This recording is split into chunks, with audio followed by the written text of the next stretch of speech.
Iniciamos este nuevo episodio de Hitos de la Historia. Hoy día vamos a hablar con la historiadora y académica chilena Sofía Correa Sutil, que nos va a acompañar hoy día para hablar de este relanzamiento del libro que vamos a hablar hoy día, que se llama Historia del siglo XX chileno, Balance Paradojal. Está junto a nosotros justamente Sofía Correa, que es coautora de este libro, porque es ella y algunos historiadores más que crearon esta publicación hace algunos años y que se relanzó hace poco. ¿Cómo está, Sofía? Gracias por aceptar la invitación. Mando por invitarme, con ocasión del relanzamiento, como bien dices tú, de este libro.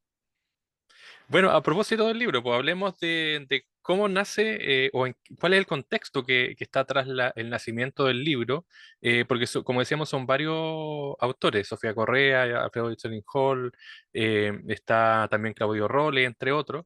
¿En qué momento ustedes se unen en este proyecto y además comienzan a trabajar para terminar este libro que es la historia del siglo XX en Chile? Tiene ya varias décadas, es del 2001, y es impresionante que se haya reeditado por el sello Debate, ahora tal y cual estaba, porque cuando se planteó la idea de reeditar el libro, se conversó con la editorial, conversó conmigo la posibilidad de una puesta al día, y realmente era imposible, es imposible reconstituir el equipo, imposible recoger todo lo que se ha escrito en este tiempo, también era imposible eh, reescribirlo en el fondo, ¿verdad? Entonces lo publicamos nuevamente tal cual era. Ahora, tú preguntas el origen del libro, que eso también es muy interesante. Inicialmente fue una iniciativa de Arturo Infante, que tenía en ese momento la editorial Sudamericana, con Germán Marín.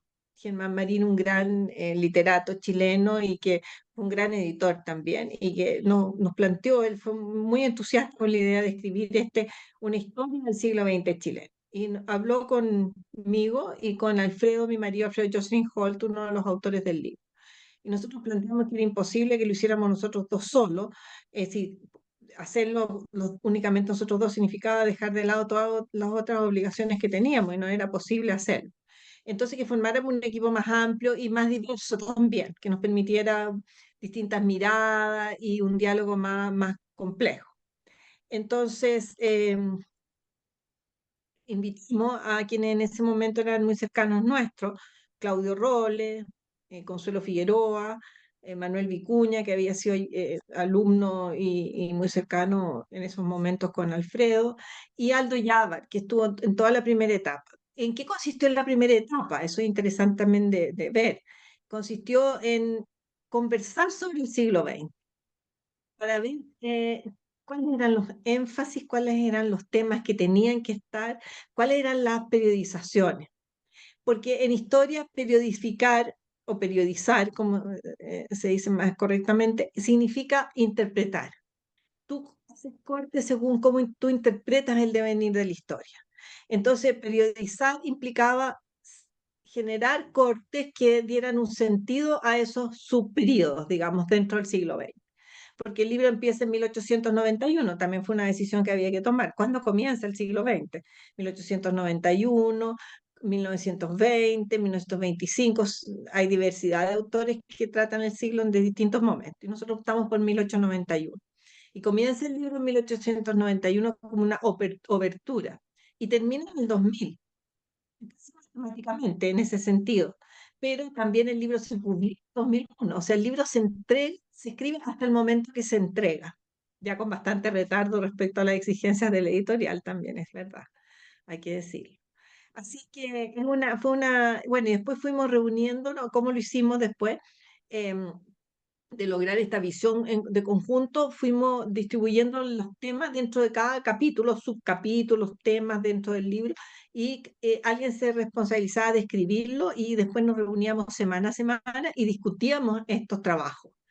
Eh, y, los, y se rehacían cuantas veces fuese necesario hasta que quedáramos todos contentos con Luego Manuel Vicuña se ofreció y pidió hacer él una unificación de la escritura y después entré yo a revisar esa escritura, esa redacción uniforme. Entonces ahí se cerró el libro con mi revisión de la redacción. Eso, esa es más o menos la historia del libro. Bueno, hay algo interesante también en el libro. Bueno, de hecho, la portada, no sé si lo puede mostrar Sofía, que está ahí el libro, con estas dos Ujú. fotografías, que son dos fotografías en dictadura finalmente. Está la de la dictadura de Ibáñez, y está la de 1973. ¿Por qué poner dos fotos de dos dictaduras en Chile? ¿Y cuán potentes fueron esas dos dictaduras? Me imagino que por el impacto que han tenido y que seguimos viviendo, me imagino que esa fue la elección, ¿o no? Qué curioso las lecturas que uno hace de las imágenes. La verdad que no fue la intención, pero se puede leer así, tienes tú toda la razón. Por una parte me hicieron ver a mí cuando recién salió el libro, otros historiadores, Julio Pinto, por ejemplo, muy amigo mío, ¿por qué siempre la moneda? Había una tercera imagen en la primera en la edición anterior, en que se veía una plataforma como gradería frente a la moneda. Entonces, y con esas tres imágenes, en la primera imagen, si bien es 1930 y es el periodo de Ibáñez, lo que quisimos destacar fue que se construía, se estaba instalando ¿cómo se llama? Un convertidor eléctrico, un transmisor eléctrico. Entonces, era el avance de la electricidad en Santiago, era esa idea, la modernización de la ciudad. Pero claro, se puede leer como la dictadura que marcó la estructura del Estado en Chile, la marcó ese periodo, 1929-30, es verdad. Y el 73, claro, el golpe de Estado ya con la moneda bombardeada porque es el hito histórico más significativo del siglo XX. Entonces tenía que de alguna manera estar presente. Y atrás venía la otra foto que ahora no vino, que era de estas graderías con personas que se instalaban a un acto que se estaba realizando en la moneda en 1990, 91, una cosa así. Entonces era como que ya había una sintonía de la ciudadanía con el poder político que se había perdido. Esa fue un poco la idea, pero las imágenes se pueden leer de formas muy diversas, eso es cierto. O sea, un texto es difícil que tenga tantas interpretaciones como las tiene una imagen. Y tienes tu razón en haber haber planteado esta duda, pero sí, se presta y en todo caso, sí, yo creo que si uno hace una historia política, porque esta es una historia que abarca todas las dimensiones, económicas, sociales, culturales, internacionales, hay mucha historia cultural que es el énfasis de Claudio Robles. Eh, pero sin embargo, el eje que permite las periodizaciones, que va conduciendo el relato, es la historia política. Porque a nuestro juicio, al final, quedamos a la convicción que es desde la historia política que uno le da un sentido a la historia del siglo XX. Entonces, y también la del 19 podríamos agregar, pero este es el libro sobre el siglo XX. Entonces, la historia política va conduciendo la interpretación del siglo XX y en ese sentido, por eso también aparece la moneda en sus tres imágenes, en sus dos imágenes en este caso. Y, y claro, y si uno piensa en el poder político, piensa en el Estado de Chile hasta el día de hoy está formateado por la reestructuración del Estado que hace la dictadura de Iván. Pensemos nada menos que en el estatuto administrativo, por ejemplo, que viene de 1931, el estatuto administrativo, la ley de universidades que permitió la formación de diversas universidades que ya adquirieron autonomía respecto a la Universidad de Chile. En fin, muchas otras entidades, como la Contraloría General de la República. La Contraloría General de la República se crea en plena dictadura de Ibañez. Uno dice, ¿cómo una dictadura crea una Contraloría que lo controle? Crea una Contraloría que lo controle. Eso es la Tesorería General de la República, el Servicio de Impuestos Internos, en fin. Es enorme la cantidad de instituciones que hasta el día de hoy nos acompañan, que vienen de 1930, 31, 29, 30, 31. Bueno, y a propósito de lo político, que Sofía lo aclara, no es solamente eso, sino que hay mucho más contenido. Obviamente está la parte política, pero me imagino que también la gente o los historiadores o la gente que lee Historia de Chile busca también conocer esos datos que no son tan relevantes o que no son tan conocidos, pero que sí, por ejemplo, como lo decía Sofía, está el tema de toda esta institucionalidad que se crea en medio de un gobierno excepcional como el de Ibáñez, pero también toda la institucionalidad que viene después de 1973. Es decir, es paradojal, a propósito del nombre, balance paradojal, cómo la sociedad se estructura también en base a las normas y, valga la redundancia, la estructura que dan las dictaduras o los gobiernos excepcionales en Chile. Así es, y eso también lleva a reflexionar, ¿verdad? De que pasa que no hay capacidad en el mundo civil de hacer acuerdos transversales que permitan crear esta. Con excepción, digamos, de la Corfo, que se destaca también en muchísimos libros. La Corfo fue una creación institucional que concitó el apoyo de todos los sectores, políticos, sociales, económicos, desde los obreros organizados y vinculados al Partido Comunista hasta los empresarios vinculados a las organizaciones empresariales, pasando por todos los partidos políticos, las distintas visiones de sociedad, etcétera. Todos confluyeron en esta idea de la industrialización, porque la crisis de 1930 es una crisis que remece enteramente al país, o sea, es una crisis que implica un cambio total de modelo económico. Ese primer, ese es un, viene del siglo XIX un modelo de apertura económica, se cierra no por voluntad de un puñado de seres humanos, de hombres, sino por necesidad histórica, porque la crisis fue de tal magnitud que paralizó el comercio mundial. Entonces se buscan alternativas frente a esta paralización del comercio mundial. Y luego el 73, el 75, para ser más preciso, el 75 ya se instala esta visión de apertura de los mercados a una economía abierta. Y ese es el modelo que tenemos hasta el día de hoy.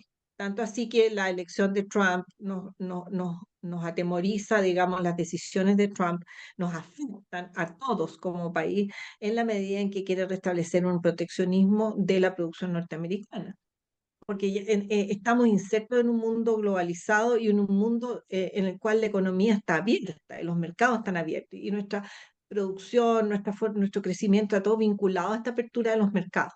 Entonces, podríamos decir que son tres momentos en el siglo XX, ¿verdad?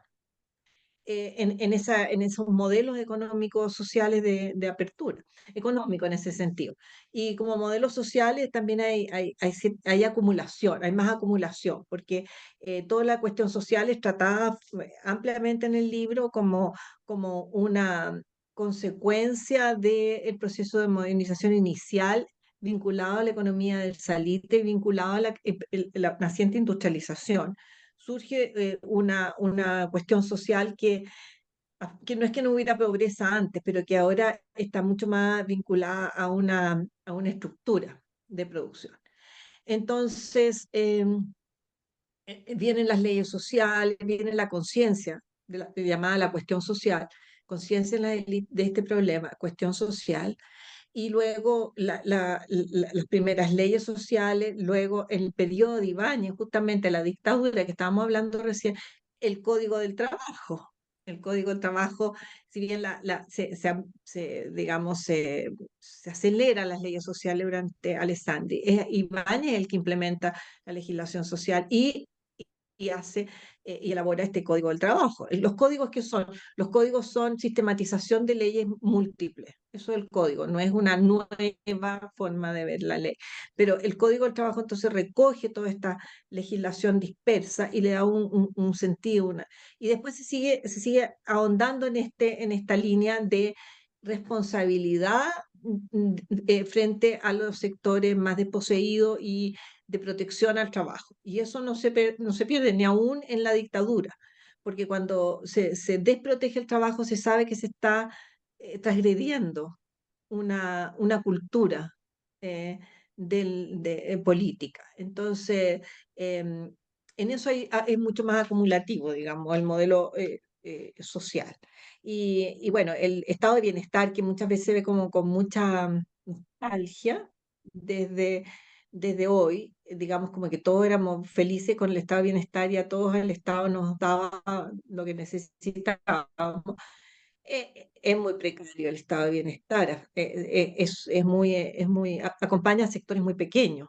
Y por algo hace crisis también, o sea, si cuando se está planteando la revolución en la década desde el 67 más o menos en adelante, que se está planteando la revolución como la alternativa frente a un estancamiento, que no es solo un estancamiento productivo, sino también de problemas sociales acumulados, como las poblaciones callampa, y gente viviendo de forma muy precaria. Entonces también el estado de bienestar hay que saber situarlo históricamente y los límites que tiene, ¿verdad? Igual que la educación gratuita, pero gratuita para quiénes, para grupos muy pequeños que pasaban del liceo a la universidad, pero eran muy pocos jóvenes, ¿verdad?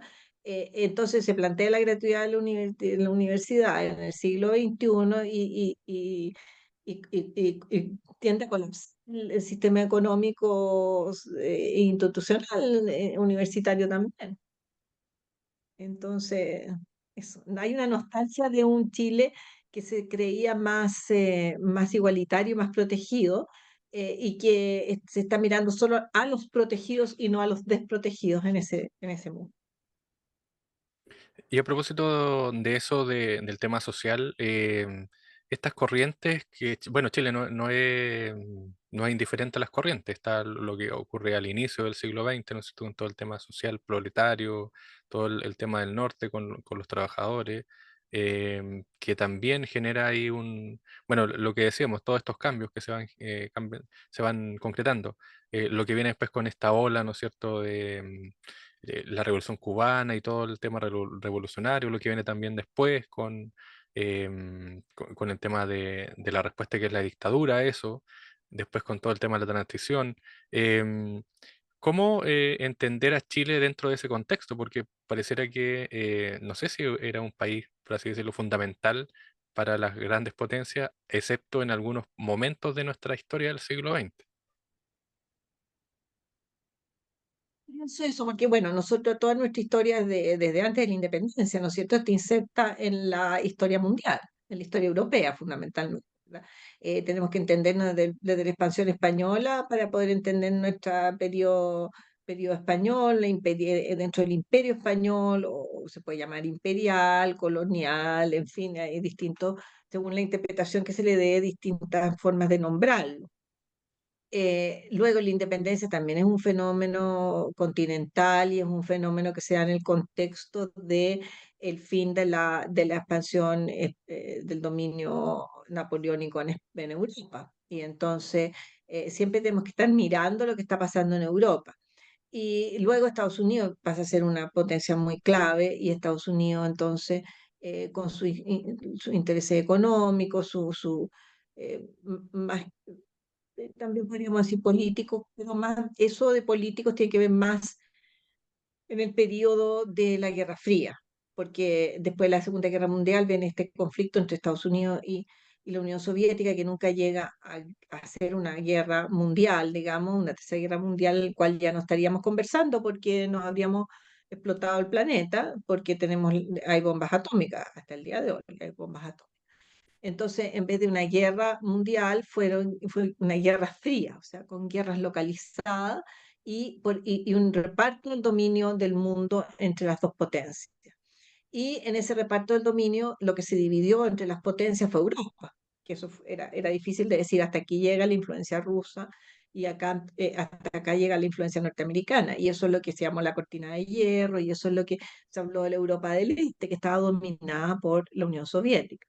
Y en ese contexto, entonces, América Latina quedaba bajo la hegemonía norteamericana, sin duda, sin que Rusia entrara, o la Unión Soviética en esa época, perdón, la Unión Soviética entrara a disputarla.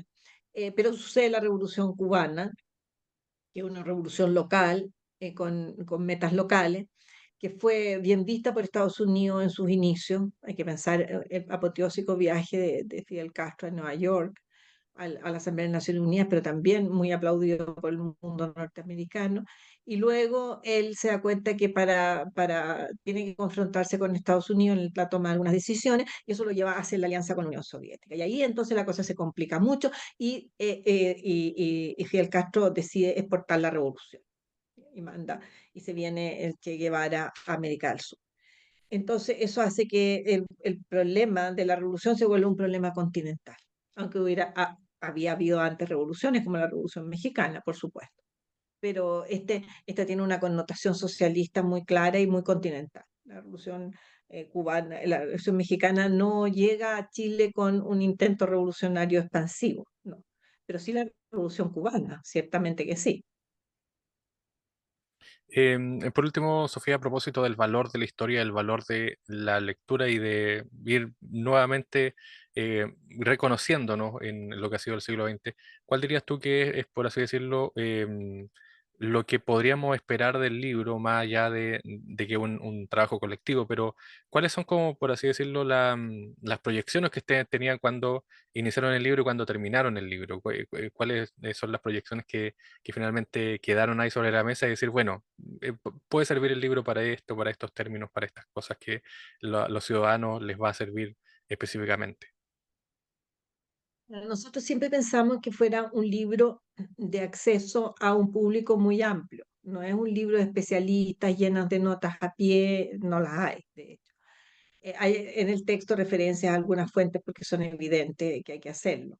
Pero, pero era un libro para que fuera leído por un mundo muy amplio de estudiantes secundarios, estudiantes universitarios, profesores, no solo del mundo universitario, sino también profesores de colegio, periodistas, en fin, todo, y personas de las profesiones más lejanas, a lo mejor, como las ingenierías, las ciencias, para conocer el país, porque nosotros no podemos vivir en un eterno presente. Vivir en un eterno presente es vivir saltando como una pulga, digamos, de momento en momento. Nosotros tenemos que tener una idea de la estructura donde estamos metidos, de la columna vertebral en la cual se están produciendo las circunstancias, los cambios más profundos y los límites a los cambios que nos da la misma trayectoria histórica. Qué decisiones se han tomado para llegar donde se ha llegado en distintos momentos. Porque hay que pensar, y yo siempre le hago ver a mis alumnos cuando hago siglo XIX, qué significa para los hombres, porque eran hombres los que tomaban las decisiones, del periodo de la independencia, crear pública, o sea, algo que no existía en su imaginario y que no había ninguna experiencia histórica se hablaba de la República Romana que no tenía nada que ver con las realidades latinoamericanas y las extensiones de este continente. Lo que significa si la soberanía viene del pueblo. ¿Quién es el pueblo? ¿Quién es el ciudadano? ¿Cómo vamos a definir quién es un ciudadano? Eh, no hay precedentes para crear un mundo republicano, para crear estos estados-naciones. No hay precedentes. Estados Unidos es un ejemplo que mirar, pero lejano, distante, sin referencia a la acumulación histórica que se tiene, a la experiencia histórica que se tiene acumulada. ¿Verdad? ¿Qué significa dividir el poder cuando siempre se ha tenido un poder que mezcla todas las dimensiones, ¿verdad? Como que el presidente de la Real Audiencia podía ser a la vez quien gobernaba, recibiendo instrucciones desde España, pero al mismo tiempo entonces juzga y la legislación viene de lejos, no viene de cómo se legisla, cómo se hace una constitución, cosas más difíciles, no saben hacerla. Entonces, siempre ha habido desafíos muy profundos. Eso es lo que quiero decir. Siempre ha habido desafíos. ¿Qué hacer con la crisis de 1930? Si volvemos al siglo XX, que es lo que nos convoca. ¿Qué hacer frente a una crisis que paraliza la economía chilena? ¿Verdad? Imagínate que la economía chilena se basaba en el salitre, y del salitre migran miles, decenas de miles de trabajadores al centro en busca de trabajo que no había, ¿verdad? Se paraliza la actividad pública, las inversiones públicas, las obras públicas, no hay recursos para nada y había que inventar todo de nuevo, o sea, había que adaptarse a salir de este embrollo y poder seguir adelante. Y siempre hemos tenido embrollos a los cuales tenemos que salir adelante. Em, Y en general han sido momentos de encuentros y desencuentros. Incluso podríamos decir que lo que es la salida de la dictadura, la transición, es un encuentro en el desencuentro, porque es una negociación que lleva a que entregue la presidencia, al menos el Estado sea entregado por parte de la presidencia, hablemos mejor, por parte de Pinochet, y poder establecer nuevamente el poder legislativo y entrar a revisar qué había sucedido con el poder judicial, etcétera. Entonces son desafíos muy grandes. Y creo que Chile ha sido exitoso en enfrentar los grandes desafíos con creatividad. Hasta ahora no nos hemos quebrado como nación, no nos hemos quebrado. Entonces eso creo que el libro nos permite ir viendo esos grandes desafíos y las formas de salir de estos momentos eh, cerrados, duros, complejos. Sea, en realidad los libros se escriben sin que uno sepa cómo lo van a leer los lectores y qué van a encontrar en ellos, pero la idea es que se lea con entretención, con agrado, con gusto y que permita reflexionar y que nos permita sentirnos más parte de verdad de nuestro país. Sofía Correa Sutil, coautora del libro Historia del siglo XX chileno, un balance paradojal. Esta es la reedición o el relanzamiento de este libro, que como su nombre lo dice, es justamente una revisión completa, una mirada al siglo XX en Chile. Sofía, gracias por el tiempo y gracias también por comentarnos parte de esta publicación a propósito del valor también que tiene la historia para nuestro país. Gracias, Armando, por la invitación, por la posibilidad de conversar sobre el libro y volverme a entusiasmar en cada momento con él. Sí, gracias.